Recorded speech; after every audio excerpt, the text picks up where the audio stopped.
കാരുണ്യമാണ് പരിശുദ്ധ റസൂൽ സല്ലല്ലാഹു അലൈഹി വസല്ലമ.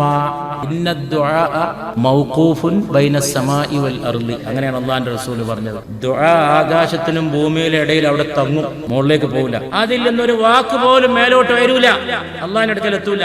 നീ നിന്റെ നബിയുടെ മേൽ സ്വലാത്ത് ചൊല്ലുന്നവരെ സല്ലല്ലാഹു അലൈഹി. ഇതൊക്കെയാണ് ദീൻ. ബാങ്ക് മുഴങ്ങണമെങ്കിൽ അഷ്ഹദു അന്ന മുഹമ്മദർ റസൂലുള്ളാഹ്.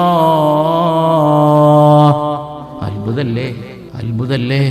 മിനാരങ്ങളിൽ ഈ പേര് മുഴങ്ങണം, മിമ്പറുകളിൽ ഈ പേര് മുഴങ്ങണം, മെഹ്റാബുകളിൽ ഈ പേര് മുഴങ്ങണം, ജനിക്കുമ്പോ കുഞ്ഞിന്റെ കാതിൽ ഈ പേര് മുഴങ്ങണം, നിന്റെ ഓരോ ദുആയിലും മുഴങ്ങണം. ജുമുഅക്കാണെങ്കിൽ രണ്ടാമത്തെ ഖുതുബയിൽ നീ പ്രത്യേകിച്ച് ഈ നബിയുടെ മേൽ സ്വലാത്ത് ചൊല്ലണം. നീ ലോകത്തുനിന്ന് പോകുമ്പോ നിന്റെ ദോഷങ്ങൾ പൊറുക്കപ്പെടുന്നതിനു മുമ്പ് നിന്റെ മയ്യത്തിന്റെ മുമ്പിലും പരിശുദ്ധ റസൂലിന്റെ പേര് മാത്രമല്ല അവിടുത്തെ സ്വലാത്തും മുഴങ്ങണം. അതുകൊണ്ട് ഈ വിനീതൻ ഉറപ്പിച്ചും തറപ്പിച്ചും പറയുകയാണ്, ദീനെന്നാൽ മുഹമ്മദുർ റസൂലുള്ളാഹ് സല്ലല്ലാഹു അലാ മുഹമ്മദ് സല്ലല്ലാഹു അലൈഹി വസല്ലം. Download ShareChat.